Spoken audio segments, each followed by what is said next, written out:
سلامونه ټولو هیوادوالو ته عبدالمالک همدرد یم. په خپله یوه موضوع باندې یو څو خبرې کوم. هیله ده زما دغه ویډیو ټولو هغه علمي او مسلکي یا په اداراتو کې مسؤلینو ته ورسوئ تر څو زما د موضوع په اړوند زه د افغانستان د علومو اکاډمۍ د کومې برخې چې دغه زما په موضوع کې د رد خبره کړې ده، دا خبره وضاحت ته ورسیږي، بلکې بیا 4 کاله پټه ونه ساتل سي. لکه 4 کاله وړاندې چې زه د افغانستان د صنعت او سوداګرۍ وزارت د فکري مالکیتونو له ریاست څخه د افغانستان علومو اکاډمۍ ته معرفي شوی یم او د هغه معرفت څخه وروسته میاشتې وخت تیر شوی. د هغه نه وروسته ماته ویل شوي چې اسناد راوړه. کوم اسناد؟ هیڅ یو معیار یې نه درلودی، هیڅ یو لارښود یې نه درلودی چې کوم اسناد لازمي دي او کوم مراحل باید ته طی کړې. د هغه نه وروسته ستا د سایټیم تیوري موږ ورباندې بحث کوو.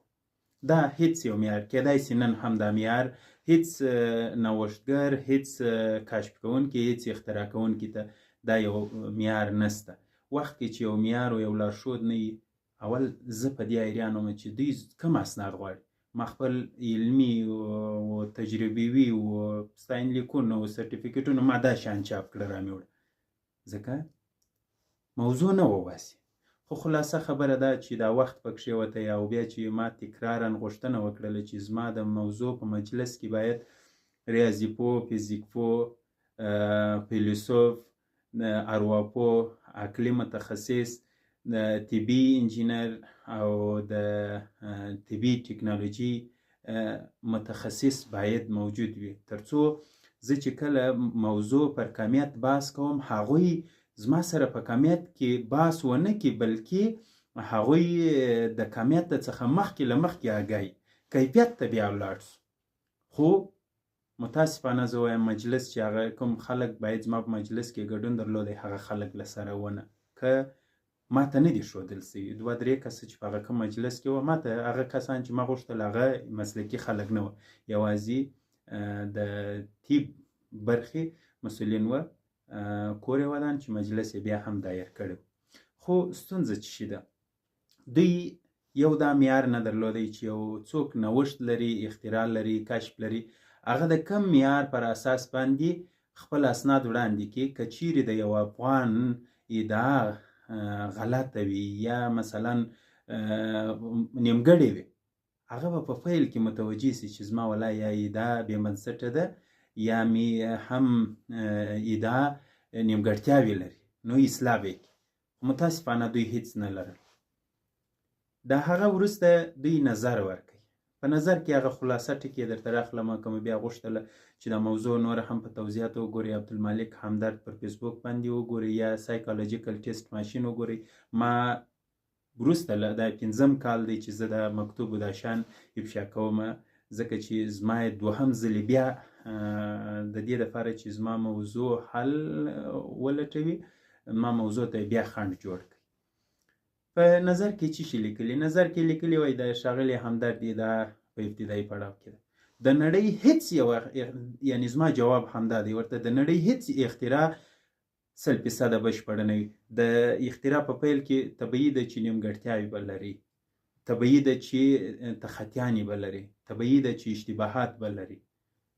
یعنی زه هم انسان یم، اختراع شوې ده، دا په دې معنا نه ده چې 100% بشپړه ده. او بیا تیوري ده، ماشین لا پاته دی، د ماشین کیسه وروسته ده. 2مه خبره په دې نظر کې لیکلې ده چې همدرد علمي او عملي کړنلاره نه لرل. ښه، علمي او عملي کړنلاره ته اول نه لري چې ماته د یو معیار درلودی چې د یو اختراع دپاره کوم مراحل دي چې هغه باید ما طی کړي وای او بیا ما اسناد وړاندې کړي وای چې تا دا ماته دا خبره کړې وای چې ته علمي کړنلاره نه لري، ما به درته ویل چې دغه ده. دا یوه 2مه خبره. 3مه خبره په نظر کې چې لیکلي دي وای په نړیواله کچه دغه موضوع چې د انسان د رواني ناروغیو تشخیص وسی، دا موضوع وای د نظر په حدودو کې ده. زه هم په سر سترګو منم چې د نظر په حدودو کې ده. اوس بیرته څه وایي؟ البته باید وویل سي چې یو شمېر ماشینونه د انسان د روان یا رواني حالت د ازمایښت لپاره موجود. یو شمېر کېدای سي 1 میلیون وي، کېدای سي 100 میلیونه وي، کېدای سي 100 میلیارده وي، کېدای سي 10 تنې وي، یعنی هر څوک کېدلی سي. ځکه تعداد یې نه دی ښودلی چې یا 1 یا 2 یا 3 یا 4 یا په دغه ملک یا په دغه ملک یا په دغه ملک دا شی موجود. که خبره د ماشین راځي، موټرسایکل هم یو ماشین دی، تایر هم یو ماشین دی، موټر هم یو ماشین دی، تریشل چې هغه کودې ور اچول کېږي، غنم جدا کېږي، یا مثلا جوار ورلېږي او جواري جلاکۍ هغه پوښونه څخه بس، دا ټول ماشینونه دي. نو چې په سترګو یې وینو دا ټول ماشینونه دي، خو د هر ماشین کاري ساحه معلومه ده، د تعریف ناحیه معلومه ده. که چیرې په طبابت کې راسو، سیټي سکین وظیفه معلومه ده، د ام آر آی د معلومه ده، د اف ام آر آی وظیفه معلومه ده، ای ای جی د معلومه ده، د لایټ ډیټیکټر وظیفه معلومه ده، د تعریف ناحیه معلومه ده. دا د انسان د رواني ناروغۍ د تشخیص ماشینونه نه دي. دغه رقم په سلګونو نور شته. د هر یو هم نوم معلوم دی، مې د تعریف ناحیه معلوم. دوی خو دا یو هم ماته نه دي ښودلي، خو د دې نظر پر بنسټ باندې زما موضوع رد کړې. اوس نو بیا د هغه نظر باندې زما علمي نیوکه څه شي ده، مسلکي نیوکه څه شي ده. کله چې موږ یو موضوع ولرو د نظر په حدودو کې، یعنی مثلا زما سره فکر را سره دی چې زه سپوږمۍ ته خیژم، خو نور نه پوهېږم چې زه څه شي جوړ کړم چې زه سپوږمۍ ته وخیژم، په دې نه پوهېږم. نو دا نظر څو یو فکر دی، نظر ته نه راغلی، بلکې فکر او نظر فرق کوي، چې بیا نظر په نظریه بدلیږي، دا بیل بحث دی. اوس خو دوی دا خبره وکړله چې د نظر په حدودو کې د دفتن بیرته خپله خبره په څه شي ردوي چې یو شمېر ماشینونه موجود. زه خو تخنیکي زده کوونکی پاته سوی یم، نو په تخنیکي زده کړو کې موږ ځینې شیان که موږ په هغه وخت کې نه پوهېدلو، خو د وخت په تېرېدو هغه علمي پوهه مو داسې یو چوکاټ تولیدلی وه چې کله به موضوع مطالعه کول څېړل مو هغه راته معلومېدل. څنګه چې کله یو مثلا ما دا فکر وکړی چې زه سپوږمۍ ته خیژم، نو دغه شی خو دغه ساده یو فکر و چې ما وکړی، خو که ما چیرې راواخیستله یو څو څرخونه مې جوړ کړله، یو ماشین مې جوړ کړ، او هغه حرکت کولی سو، پورته کېدای سو د مځکې، یعنی دلته هغه به هیڅ کامل به نه، سپوږمۍ ډېره لرې ده، سپوږمۍ ته به نه خاطر، خو 1 متر یې د مځکې څخه فاصله واخیستل. نو دلته بیا دغه نظر د فکر د نظر په حدودو کې نه دی، بلکې عمل ته را پیاده سو. دوی خپله خبره په خپله رد کړل، یعنی که د نظر خبره سي په ماشین یې رد کړه، که د ماشین خبره سي په نظر یې رد کړه. خپله خبره، خپل کم نظر چې ورکړی دی خپله رد کړی. بیا هم خیر دی، پروا نه لري، دا علمي نیوکه به زه نه ورباندې کوم.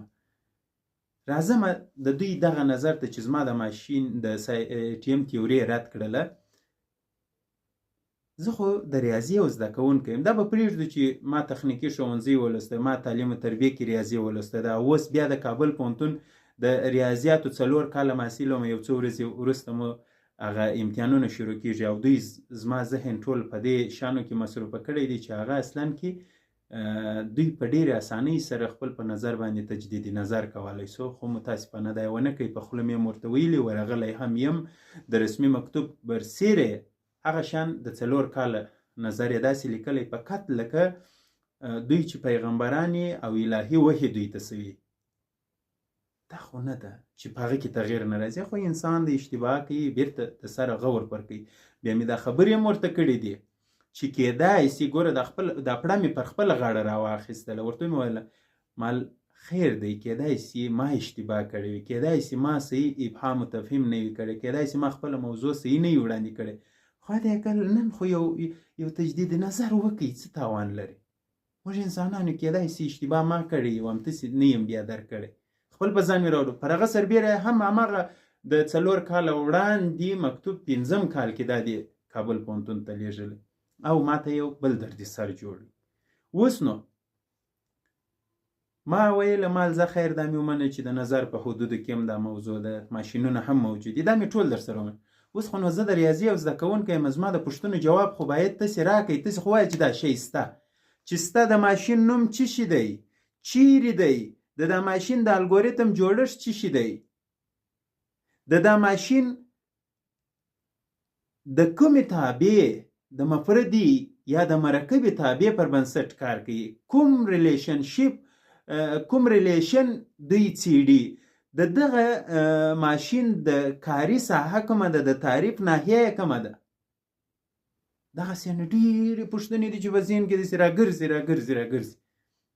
دوی زما یوې پوښتنې ته جواب نه دی راکړی، تر اوسه هم نه دی راکړی. ځکه دا ویډیو جوړوم او دا ویډیو هر هغه افغان چې د افغان په اختراع خوشحاله کیږي، د افغان په نوښت خوشحاله کیږي، هیله مې هم دا ده چې تر هر مسؤل، تر هر علمي او مسلکي کس د زما ویډیو ورسوئ. که چیرې ما غلطه خبره کول، زه بخښنه غواړم، د ټوله ملت څخه بخښنه غواړم، د ټوله نظام څخه بخښنه غواړم، د ټولو علمي او مسلکي اشخاص څخه بخښنه غواړم، او خپل په تیوري به له سره غور وکم. اما که چیرې زما د پوښتنو جواب نه راکول کیږي او برعکس زما موضوع رد کیږي، نو دا کم علمي منطق دی او کم علمي استدلال دی. په عین زمان کې دومره پوښتنه مې ډیره ساده، که چیرې دوی خو وایي چې ماشینونه موجود دي، ښه دا ماشین خو کومه معادله استفاده کوي، کوم فارمول استفاده کوي، کوم واحد استفاده کوي، ښه کومه دي دغه واحدات، کومه دي دغه فارمولې، کومې دي دغه معادلې، خو راته ویې ښایاست. که ستا چې زه خپل په تیورۍ له سره غور وکړم، چې زما به کیدای شي اعصاب خراب وي، رواني حالت به مې سم نه وي، تاسو خو به روغ انسانان یاست، تاسو خو به جوړ یاست، خو حد اقل دغه زما علمي او مسلکي پوښتنو ته خو جواب راکړئ چې زما موضوع ردوئ. داسې خو نه کېږي چې زه سبا خپله ټوله ډیټا شریکه کړم او بیا یو څوک راولاړېږي، والله دا شی خو دا دې شته، ښه چیرې دی؟ که د علومو اکاډمۍ وایي چې ماشینونه موجود دي، 4 کاله اخواته ویلي، اوس 5م کال شروع دی، نو 5م کال کې خو دا ماشینونه ورک سوي نه دي د دنیا څخه، خو لا به یې پرمختګ کړی وي، لا به نور روښانه سوي. حد اقل دا ماشین نوم خو دې ووایي چې دغه ماشین، دغه تیوري نوم دې ووایي چې هغه نظریه ستا په نړیواله کچه. اوس ګوره زما د تیوري نوم چې دی سایټیم، د ماشین نوم چې دی، ماشین نه دی جوړ سوی، تیوري یوازې جوړه ده، ماشین نه دی جوړ سوی، خو بیا هم نوم لري سایکولوژیکل ټیسټ ماشین. او د سایکولوژیکل ټیسټ ماشین کې چې کوم واحدات استفاده سوي، کومې معادلې استفاده سوي، کوم سیټونه، کومې تابعګانې، کوم فکټورونه استفاده سوي، دغه ټوله شان یې، حتی هغه کړنلاره چې ماشین څنګه جوړیږي او بیا چې ماشین جوړ سو، بشپړ سو، تیار سو، څرنګه د انسان تشخیص کوي، دغه ټوله ډیټا زما سره جوړه آماده تیاره پرته ده. خو د علومو اکاډمۍ دا یو غلط نظر چې ورکړی دی چې 4 کاله زه پر کمیت ګرځولی یم، په داسې حال کې چې دوی په دې نه پوهېږي چې کمیت و کیفیت باندې دا همدرد بحث دی که پر چی شي بحث دی. اصلا دا موضوع د افغانستان د عامې روغتیا وزارت 4 کاله وړاندې دا نظر ورکړی چې د طرحه دې په ابتدایي پړاو کې ده، د دې د ارتقا لپاره باید د افغانستان د لوړو زده کړو وزارت په چوکاټ کې دې ته د کار وشي، یعنې د افغانستان د لوړو زده کړو وزارت هغه خلک چې په دې برخه کې تجربه لري، د هغو له تجربو څخه باید ته استفاده وکړي. دا نظر یې ورکړی دی چې دغه طرحه باید د نورو هغه اداراتو سره شریکه سي چې هغه نوي اختراعات، نوي نوښتونه تشویقي، هڅوي او ملاتړ یې کوي. او په عین زمان کې دا نظر ورکړی دی چې د عامې روغتیا وزارت په کلینیکي او تخنیکي برخه کې همکاري د نوموړي شخص سره، یعنې زه یې ښودلی مرسته ورسره کوي. د دې دپاره چې د علومو اکاډمۍ زما لاره راغلطه کړي، 4 کاله مخکې ما موضوع پرېښول، که نه ما په هغه وخت کې کولی چې په محکمه کې عریضه ورباندې وکړم چې زما تیوري ده، ځکه ما د دوی په نظر هم علمي نیوکې لرلې او په عین زمان کې چې دوی د ماشینونو خبره وکړله، د پتن بیا یوه دانه ماشین نه دی یاد کړی، نه دوه، یو شمېر یې یاد کړي، یو شمېر معلوم نه دی چې 1 میلیون دانې دي که 10 دانې دي. نو ما ته خو د ریاضي یو زده کوونکی وم او یمه، نو دا په تن پوښتنې را پیدا سولې چې هغه پوښتنو ته باید دوی جواب ویلی وای، خو متاسفانه دوی جواب نه وایي. خو بالاخره زما 5م کال دی، ما د کابل پوهنتون د ریاضیاتو پوهنځي له طریقه څخه خپل د موضوع عنوان په ریاضي او ارواپوهنه کې د سایټیم تیوري عنوان وټاکه. نو د دې دپاره ما لومړی فرضیه دا وه چې د سایټیم دپاره لومړی هغه کمي حالت را برسېره کړو چې آیا دا د یو کمیت په حالت کې قرار لري، یعنی دې ته اړتیا شته که نشته. نو ځکه مې ریسرچ را شروع کړی، په تقریبا 14 ادارو ته مې د څېړنې پرمې ورکړي. د 14 ادارو څخه ما تر اوسه چې هغه خلک په دې برخه کې مسلکي دي، ما تر اوسه یو ماشین نه دی پیدا کړی چې هغه ووایي چې وکې دا د انسان د روان. حتی د عامې روغتیا وزارت چې په دې برخه کې ارواپوهان، عقلي او عصبي متخصصین لري، هغوی په واضح الفاظو راته ویلي په خصوصي مجلس کې په پښتونپاڼه کې لیکلي چې داسې شی تر اوسه پورې وجود نه لري، وخت کې چې هغه مسلکي دي واینې لري. مثلا د کابل طبي پوهنتون عقلي او عصبي متخصصین هغه وایي دا شی وجود نه لري، یعنی هغوی د هغه مسلک دی. د کابل پوهنتون د ارواپوهنې پوهنځي چې د هغه مسلک دی، هغه وایي دا شی وجود تر اوسه نه لري. خی دا دی چیرې؟ دا د علومو اکاډمۍ لیدلی چیرې دی؟ که یې لیدلی دی نو خو وړاندې دی که ولې دا زما موضوع بار بار له خنډ سره مخ کوي.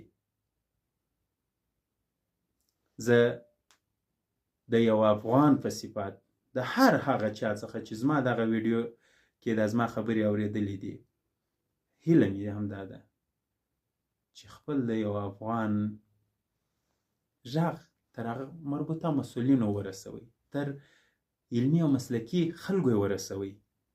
که چیرې دا ټولو ویل چې ته غلط یې، دا ستا پوښتنې بې بنسټه دي، دا ستا منطق غلط دی، دا ستا تیوري پر غلطه لار روانه ده، زه بیا هم خپل په تیوري غور کوم او بیا د ټول افغان ولس څخه، د ټول نظام څخه، د ټول علمي او مسلکي اشخاص څخه بخښنه غواړم. او که چیرې په علومو اکاډمۍ کې دغه خلک چې د علومو یعنی اکاډمیک ساینس اف افغانستان دی، اکاډمیک ساینس، هلته باید جامد فکرونه نه بلکې د موم په شان فکرونه وي چې نوي موضوعات هم جذب کړای سي، نوي موضوعات هم درک کړای سي. هغوی ته مې هیله هم دا ده چې دا زما خبرې لاس پر لاس کوي، ویرسوئ. که ما غلطه کول خو زه به متوجه سم، او که چا غلطه را سره کول او 4 کاله یې زما وخت را ضایع کړی و، او کېدای شي په دا 4 کاله کې ما خپل د تیوري پر کیفیت ډیر کار کړی و، مګر زه دوی تر اوسه پر کمیت باندې مصروفه ساتلی یم. او هغه کمیت چې تر اوسه په نړیواله سطحه نه په ګوګل کې پیدا کیږي، نه په یوټیوب کې پیدا کیږي، نه په ټولنیزو رسنیو کې پیدا کیږي، نه په کتابونو کې پیدا کیږي، نه د دنیا په هغه قوي معتبرو ارګنایزیشنونو کې دا شی پیدا کیږي. زه په هغه شی باندې مصروفه ساتلی. نو د یو افغان په حیث هیله مې همدا ده، دا زما خبرې تر ډیرو خلکو در سره ورسوئ. بیا هوښیار خلک د تخلیق کوونکو خلکو په خبرو هم پوهیږي او د هغوی په نظریاتو هم پوهیږي. ټول موږ جامد فکره نه یو، موږ هوښیار خلک لرو، علمي خلک لرو، مسلکي خلک لرو چې هغوی د موضوع درک کولی شي او په موضوع باندې پوهیږي. زه بیا هم په ساده الفاظو وایم، خپلې پوښتنې تکراروم. که په نړۍ کې د انسان د رواني ناروغۍ د تشخیص ماشین موجود وي، د هغه نوم څه شي دی، چیرې دی، د هغه ماشین د الګوریتم جوړښت څنګه ډیزاین شوی دی، د هغه د مفردې یا مرکبې تابعګانې او ریلیشن څنګه جوړ دی، مثلا د کاري ساحه او د تعریف ناحیه څه شي ده. دغه رقم څو پوښتنې دي چې د هر ماشین که یو څوک وایسته دغه پوښتنې باید ماته جواب کړي. که په نړیواله سطحه د انسان د فکر او یا رواني حالت د اندازه کولو لپاره کومه معادله، کوم فارمول، کوم واحد یا واحدونه وجود لري، مهرباني وکړئ دغه ما سره شریک کړئ ترڅو زه فکر ورباندې وکړم او په خپل تیوري باندې له سره غور وکړم. او که چیرې نشته، باید د افغانستان د علومو اکاډمۍ اړوند خلک متوجه کړل سي ترڅو خپل د غلط نظر اخیستلو ته متوجه سي او خپل غلط نظر واخلي. ښه وخت، ښې چارې.